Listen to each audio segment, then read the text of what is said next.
बिहार में विधानसभा चुनाव को लेकर के जिस तरीके से सियासी सरगर्मी चढ़ी हुई है वो दोनों ही तरफ देखने को मिल रही है, चाहे वो महागठबंधन हो या फिर एनडीए। लोगों की नजरें दोनों ही इन अहम गठबंधन के सीट शेयरिंग पर टिकी हुई हैं। एनडीए ने अपनी सीट शेयरिंग की जानकारी तो दे दी, लेकिन इस जानकारी के साथ ही कई सवाल भी खड़े हो गए। दरअसल एनडीए की तरफ से रविवार की शाम घोषणा की गई। बताया गया कि बहुत ही अच्छे माहौल में सीटों की शेयरिंग कर दी गई है, लेकिन अब इस सीट शेयरिंग के बाद कई सवाल उठने शुरू हो गए हैं।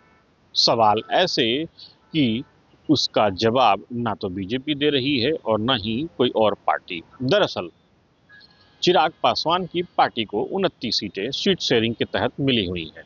लिस्ट भी सामने आ चुकी है।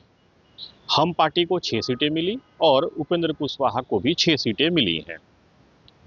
इन 29 सीटों में जो कि चिराग पासवान के खाते में गई हैं, कई ऐसी सीटें हैं जो बिल्कुल ही आश्चर्य करने वाली हैं। दरअसल बताया जा रहा है कि चिराग पासवान की 29 सीटों में ऐसी कई सीटें हैं जो भूमिहार बाहुल्य है। अब सवाल ये है कि आखिर चिराग पासवान ने भूमिहार बाहुल सीटों का चुनाव कैसे किया, इसे जानने की कोशिश भी की गई।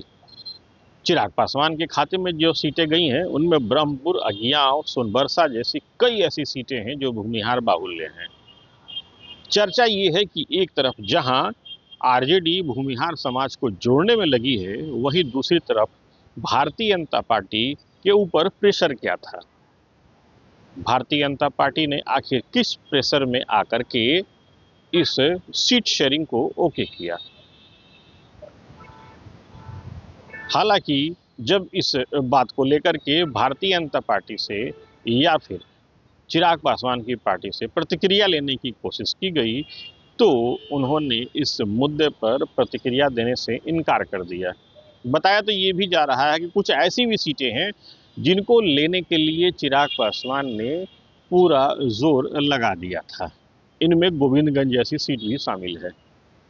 हालांकि चिराग पासवान के इस दावे पर अब राजनीतिक चर्चा बहुत तेज है। इस बारे में राजनीति के जानकार भी कुछ कह रहे हैं। आइए सुनते हैं वो क्या कह रहे हैं।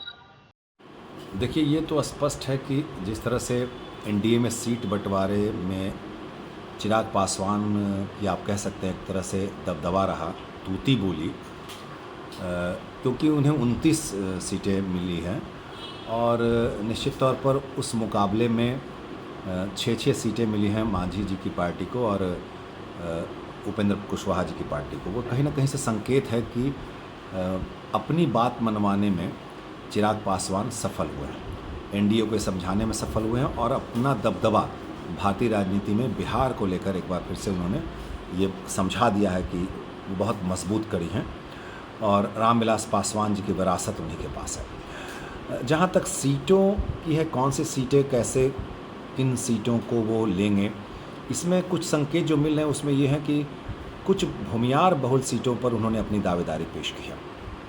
देखिए, ये माना जाता है कि शुरू से रामविलास पासवान जी के साथ सूरजभान सिंह रहे हैं। अब सूरजभान सिंह नहीं हैं इस खेमे में, तो कहीं ना कहीं से चिराग पासवान ने संकेत देना चाहते हैं कि वो जो जाति है, जो दबंग जाति है बिहार की राजनीति में, वो उनके साथ हैं और निश्चित है कि उन सीटों पर वो ऐसे कैंडिडेट देंगे जो उसी जाति से ताल्लुक़ रखते हों। तो कहीं ना कहीं से एक नए समीकरण की तलाश में चिराग पासवान हैं और वो दूर की राजनीति करते हैं, ये भी एक संकेत मिल रहे हैं। और कुल मिला के मुझे लगता है कि वो इस बार फिर से एनडीए में अपनी स्थिति और मजबूत करेंगे। हालांकि पिछली बार उन्होंने एनडीए के साथ चुनाव नहीं लड़ा था, फिर भी उसके बाद से जिस तरह से लोकसभा चुनाव में और अभी बिहार विधानसभा चुनाव में जो सीटों के तालमेल को लेकर जो सभी दलों के बीच रास्ता निकला है, उसमें चिराग पासवान नंबर 1 है। तो अभी आपने सुना राजनीति के जानकार क्या कह रहे हैं।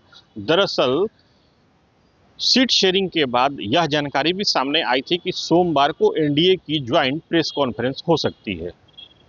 इन वक्त पर यह खबर भी आई कि सीट शेयरिंग को लेकर के सीट शेयरिंग के बाद जो प्रेस कॉन्फ्रेंस होने वाली है वो टल गई है। बहरहाल अभी जिस तरीके से एनडीए में दौर चल रहा है उसे देख करके ऐसा लग रहा है कि सीट शेयरिंग तो हो गई, लेकिन कहीं ना कोई पेंच फंसा हुआ जरूर है।